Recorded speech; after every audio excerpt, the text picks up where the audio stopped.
Anyway, yeah, the Afghan guy. Never have I ever had a harder lock on. As soon as I found the background of the person, the shooter yesterday, I didn't even suspect it would go this far. Like the rabbit hole would go this far. The well would be so deep.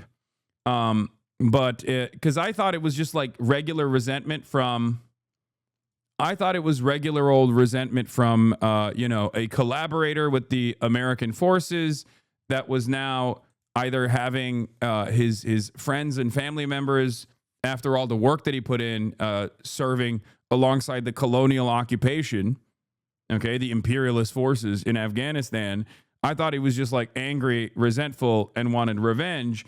I didn't realize he directly was a part of the fucking CIA as an asset, okay? Holy fuck. Yeah, turns out the very same, he was Ryan Ruth's strongest soldier. Yeah, this is one of the units that Ryan Ruth was talking about, the NATO-trained Afghan soldiers.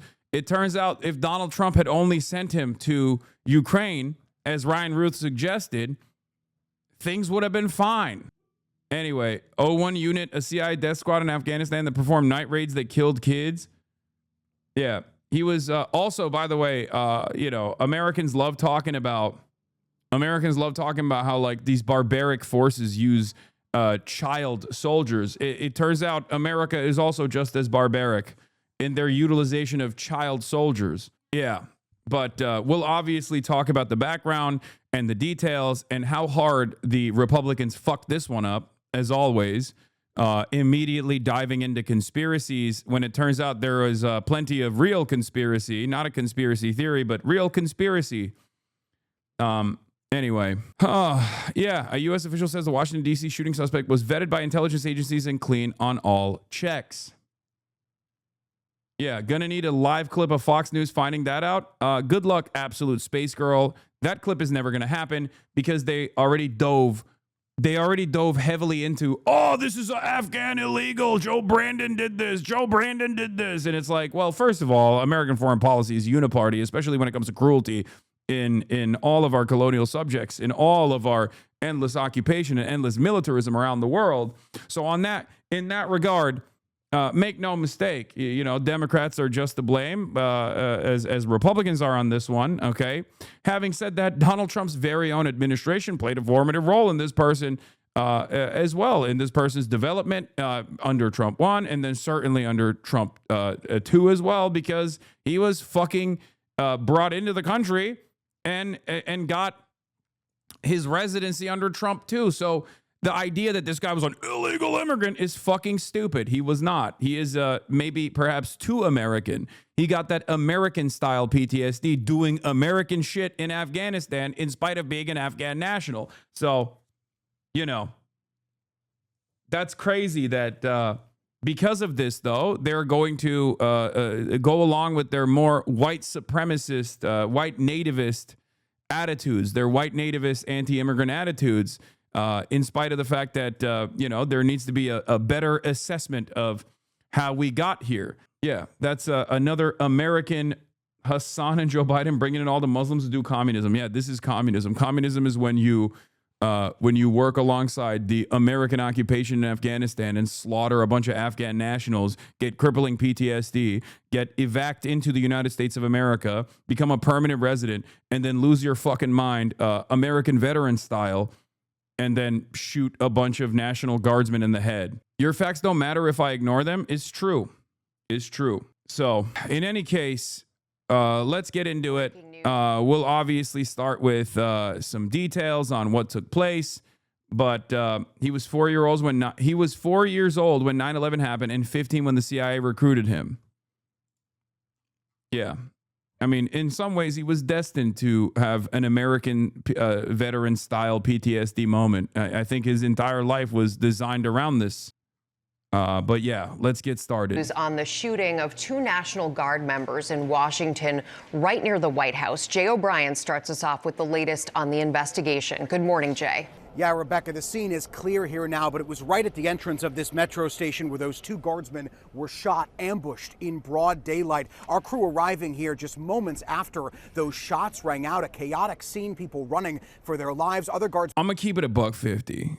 This has been a really rough year for Republican commentators who are first to market whenever a shooting takes place, and they immediately go, "This is woke, this is trans, this is Antifa," or "This is the Democrats. Oh, this is an Afghan migrant. Oh my God, this is an undocumented immigrant." And then literally the very next day, they're like, "Oh my God, everything that we said was exactly the diametrical opposite." Fuck. They can't even get their shit together. This is why you need to wait to do theory crafting. You can't just like immediately run in and rush in head first with biased narratives.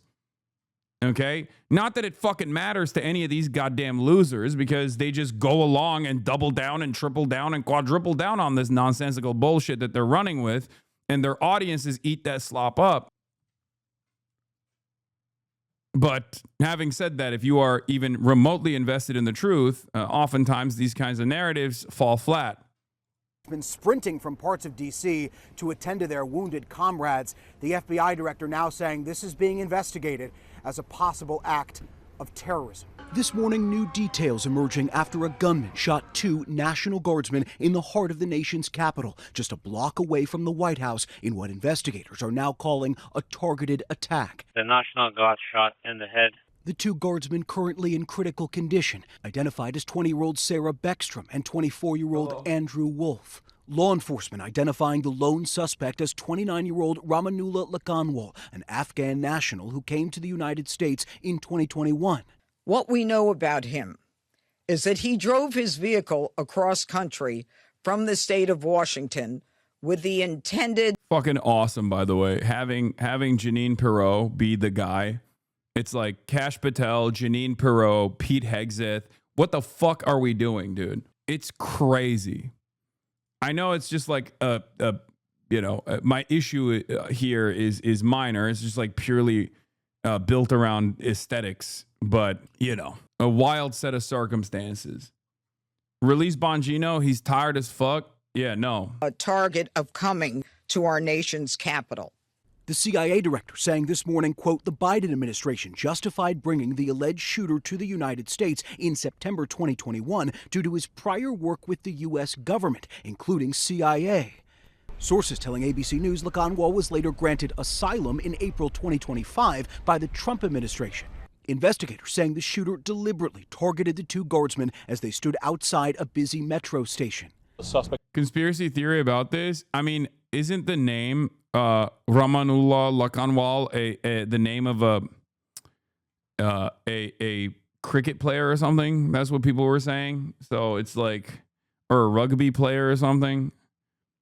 So that might not be a fucking spike that, because a lot of CIA was a lot of the people in the CIA in DC were just like actively searching the name or some shit, Conspiracies are spreading on the right-wing side. Oh, it's fucking over.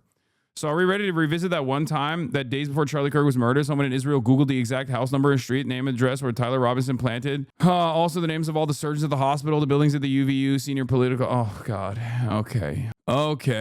All right. Well, it's just wild. Like, this is fairly cookie cutter from A to B to C.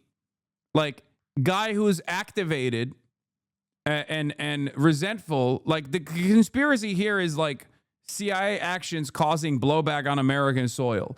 But for some fucking reason, these guys can't comprehend it as like a normal, like a level 1 conspiracy theory. They have to go into level 12 conspiracy theories. Everything has to be more complicated. All right, let's just keep going. Came around the corner, he immediately started firing a firearm at the two National Guard members. Our own ABC cameraman, Chris Plater, there as it all happened. What I heard were pop, pop, pop, but then boom, boom, boom. and I'm starting to handle these big guns. People nearby running for their lives. First responders scrambling to help. Some seen here on the ground attempting to give first aid to those 2 wounded guardsmen, a man and woman both deployed to D.C. from the West Virginia National Guard. Immediately rushed to local hospitals. Yeah, it's like, dude, instead of recognizing that recruiting a teenager into the CIA death squad that regularly targets civilians could have blowback down the line, the administration is just going to use this to further target immigrants. And the Republicans are going to go, oh, this is like, this is the Jewish CIA's actions or something. And Blue Anon will probably also go along with it in their own version where they'll say like, oh, the administration actually did this to further encroach on people's civil liberties. The administration will use this as an opportunity to further encroach on people's civil liberties and further justify military action on domestic soil. That is true. Having said that, I don't know if this was like activated deliberately. Okay, this was a sleeper cell that was activated deliberately or anything. Whereas, like even judging by what's going on here, it's opportunists leaning into whichever direction they want to, but it's a fairly basic. Nancy, you've got new information this morning about the suspect. So what are we learning? We are learning, Kelly, that this suspect was a leader of commandos in the Afghanistan war and that he worked closely with U.S. and... This is, I'm telling you right now, this is really bad day for the administration that wanted to use this as another opportunity to fucking lean into the Democrat Trantifa narrative. Really, really bad day overall for them. Because think about how excited Fox News was when they were like, oh my God, he's an Afghan migrant and an illegal immigrant. You know, definitely not saying CIA. I mean, they won't say it, but we will.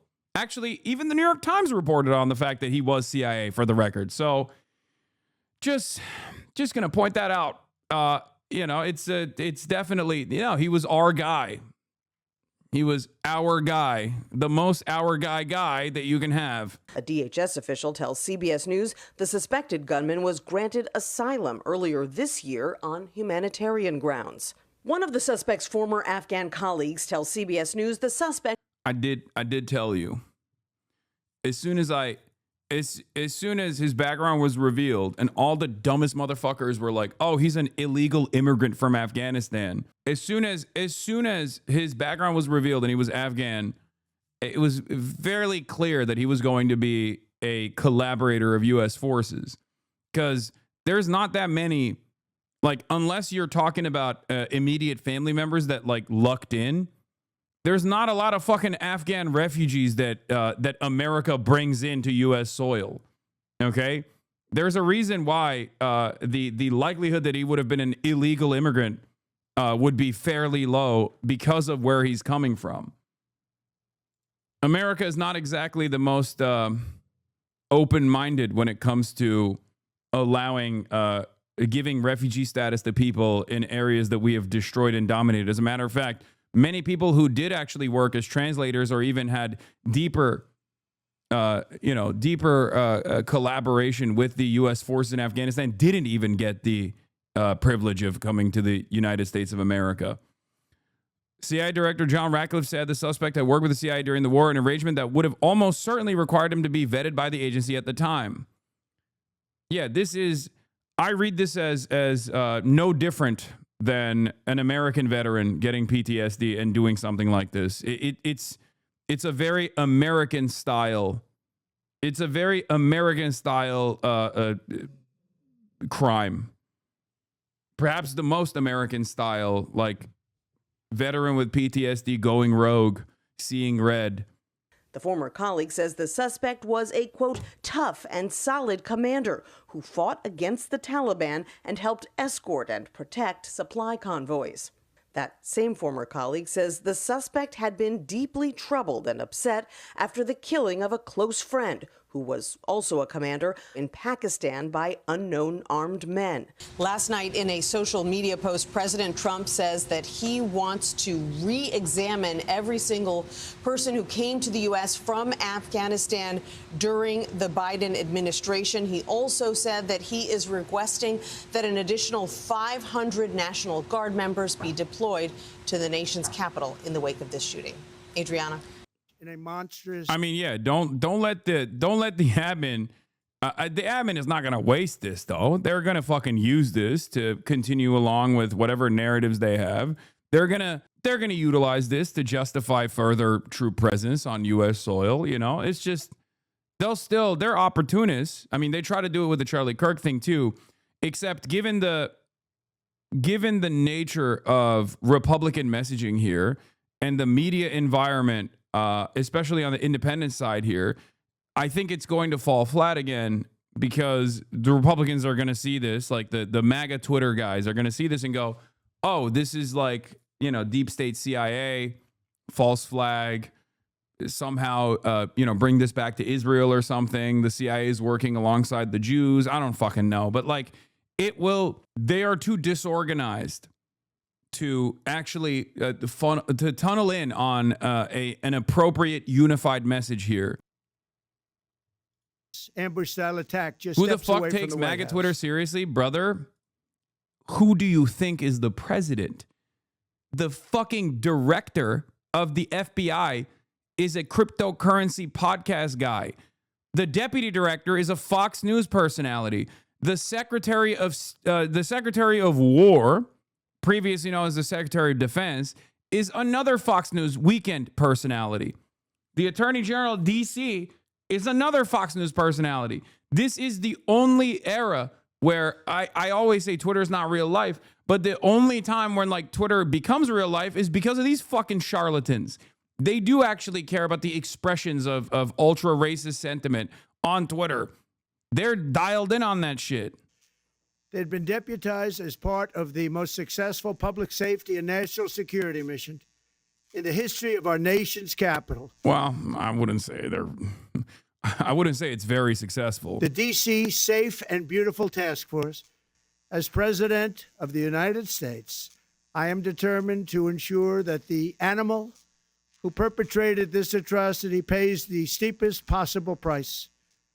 I can report tonight that based on the best available information, the Department of Homeland Security is confident that the suspect in custody is a foreigner who entered our country from Afghanistan, a hellhole on earth. He was flown in by the Biden administration in September 2021 on those infamous flights that everybody was talking about. It's just strange because it kind of feels like, one, that the Afghan withdrawal was your plan. And two, Biden just facilitated it. And two, you know, he wasn't illegal. He wasn't illegally on U.S. soil. And also, you did continue the Afghan operations on Trump 1. The last administration let in 20 million unknown and unvetted foreigners from all over the world, from places that you don't want to even know about.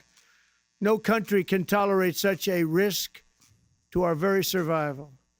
An example is Minnesota, where hundreds of thousands of Somalians are ripping off our country. What? And what the fuck? Bro, that's awesome. That's crazy. That is, what the hell is happening here, bro? He went from Afghanistan, a real hellhole, and also Somalia, another Muslim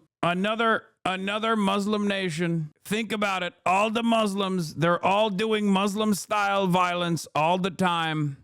Billions of dollars are lost, and gangs of Somalians come from a country that doesn't even have a government, no laws, no water, no military, no nothing. As their representatives in our country preach to us about our Constitution and how our country is no good. We're not going to put up with these kind of assaults on law and order by people who shouldn't even be in our country. We must now re-examine every single alien who has entered our country from Afghanistan under Biden, and we must take all necessary measures to ensure the removal of any alien from any country who does not belong here or add benefit to our country. If they can't love our country, we don't want them. America will never bend and never yield in the face of terror. And at the same time, we will not be deterred from the mission these service members were so nobly fulfilling. That is why tonight I can announce that I have directed the Department of War to mobilize an additional 500 troops to help protect our capital city. We will make America totally safe again. This Thanksgiving, I ask every family to say a prayer for the two great heroes who were so horribly shot, and for their loved ones. Please say a prayer. May God bless them and comfort them, and may God bless and protect the United States of America. Thank you and good night. Fucking Hitler-ass country. Oh, 100%. Yeah. The Democrats or someone needs to be shouting at the top of their lungs that Trump has blood on his hands. Led by Loomer, the Democrats are, what is this? Led by Loomer, hogs are now attacking a couple that set up a GoFundMe for him in 2021. Nice. Of course. This wacky couple has blood on their hands. Laura Loomer, before committing Islamic jihad in our nation's capital yesterday. Yeah, he was doing Islamic jihad in Afghanistan too, right? Alongside the CIA.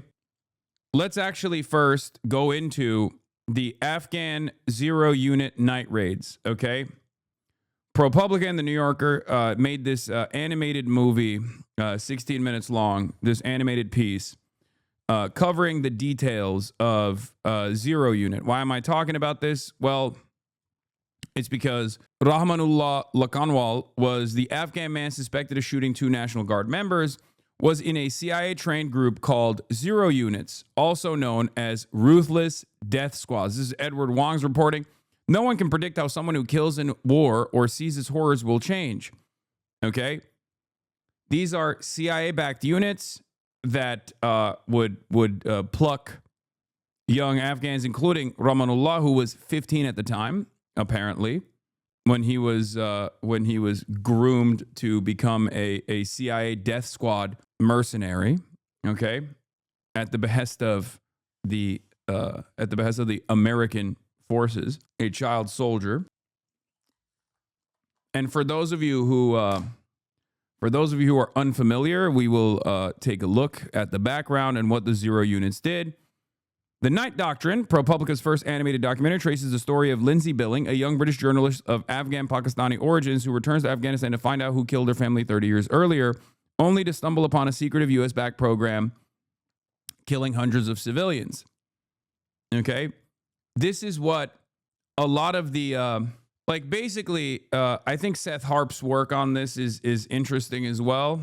Specifically, like the JSOC operations that take place. But like when you hear about like SEAL Team 6 and all those like Navy SEAL guys, like basically what they're doing is targeted assassinations, right? And because that's like heavily specialized unit that requires a lot of training. The CIA has its own arm as well. That the CIA basically has its own arm that will tap into the local population and train them to also engage in some of these ruthless civilian assassination programs. Okay, we've covered JSOC before, the Joint Special Operations Command, and what they do, what they're tasked with. It's like the Pentagon's wing of doing CIA style operations, mostly assassinations, right? Drug running, assassinations, things of that nature. Maybe even sometimes child trafficking as well. Speaking of HARP, a couple of National Guardsmen getting shot in DC by an Afghan repatriated here after Kabul fell is about as literal an example of a blowback from the forever wars as you are likely to see. Yeah. Nah, they are raiding villages too. Yes. But the reason why I'm showing you this is because the suspected shooter was in Zero Unit. Okay, the man suspected of shooting two National Guard members, Rahmanullah Lakanwal, was once a part of a CIA-backed paramilitary group, one of several so-called Zero Units, according to the Afghan and U.S. officials. These units, formerly known as counterterrorism pursuit teams, were trained to conduct night raids and clandestine missions across Afghanistan during the U.S. war in the country. By the time the United States had withdrawn from Afghanistan in August 2021, the units had officially become part of the Afghan intelligence service and included thousands of members.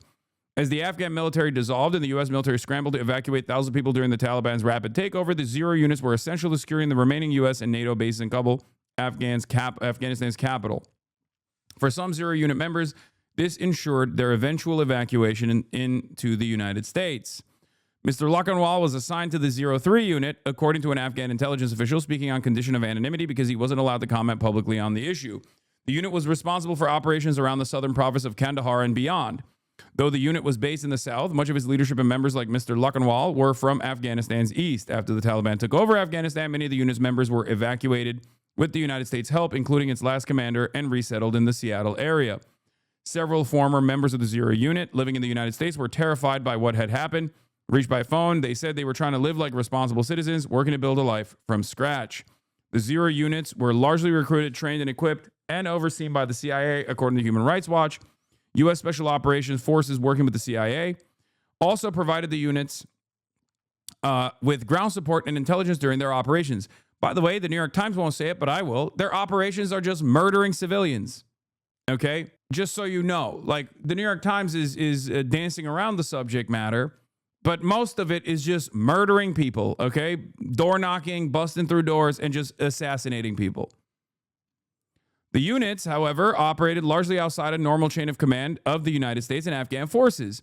We did a whole lot of murder on our own under the watchful gaze of Joint Special Operations Command, as I talked about. So this was even more ruthless. This is the plausible deniability that you need. This is the reason why, for example, Israel utilizes and taps into the Abu Shabaab-backed popular forces in Gaza. This is a normal part of colonial operations, a normal part of imperialism as well.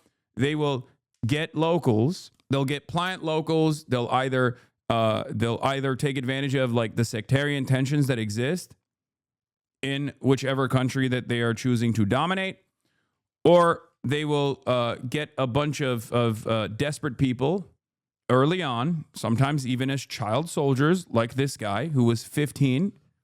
Okay. And they will train them and they will turn them into ruthless, bloodthirsty assassins. In July 2021, when the president of Afghanistan wanted the forces to defend Kandahar city against the advancing Taliban, he had to ask the CIA for the unit's aid, according to Afghan officials. The units also had a reputation for ruthlessness, with journalists and human rights groups referring to them as death squads. Yeah. In a 2019 report, Human Rights Watch said it had documented several instances in which the strike forces were responsible for extrajudicial executions and enforced disappearances, indiscriminate airstrikes, attacks on medical facilities, and other violations of humanitarian law.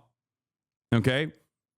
This is so that the American government can wash its hands of the extra fucked up aspects of what they were doing in Afghanistan. Oh, we didn't do it. It was a third party. Okay?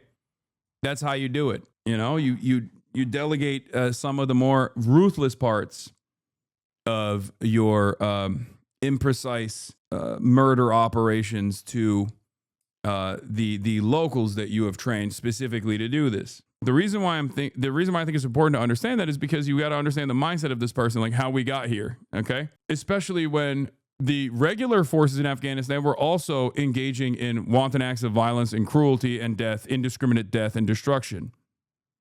So just understand how much worse this was in comparison to the regular units and what they were doing. In one instance, in 2018, an Afghan paramilitary force unit raided a home in Nangarhar province in eastern Afghanistan, shooting and killing 5 members of a family, including an older woman and a child, according to Human Rights Watch.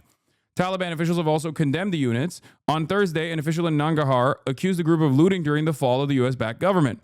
The CIA has denied the allegations of brutality among the units. Shocking, saying that they were the result of Taliban propaganda. But I just want people to understand why, you know, people in the global south resent America. When a lot of people ask this question in the United States of America, this is one aspect of it, just a sliver. When I tell you why people actually would rather choose a local villain or a fundamentalist group over an American puppet, this is part of that reason. Okay? An identical thing also happened in Iran that led to the revolution. This is why. Okay? This is yet another reoccurring example of everything that I talk about.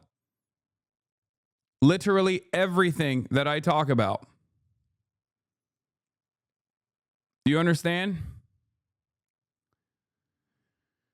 Whether it be blowback, whether it be the ruthlessness of American forces and American-backed forces, and why there is always, why there's so much animosity and so much anger, and why sometimes people actually choose another global hegemon over the United States of America to align themselves with.